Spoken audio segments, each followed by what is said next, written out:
If you are an occasional woodworker and you don't have one of them fancy like down and up spouty glue things where you just squeeze it and it comes out first time every time, and you've got these kind of, you know, tip it over, shake, shake, shake, and then you can put it on. Here's a quick way to make it so you don't have to do the shaky part.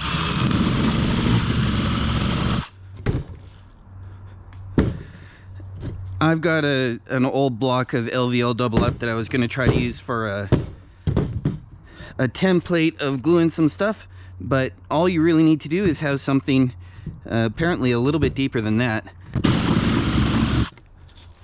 Something deep enough that you can put the tip of the nozzle down in and have this store like this. In the past I've used a piece of 4x4, but this block will do for me for today. A little bit deeper.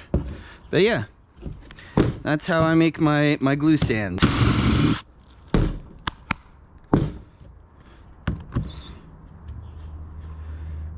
The only thing to really have to consider is make sure your block is heavier than your glue so that if it does get a bit tippy, it doesn't tip the whole thing over.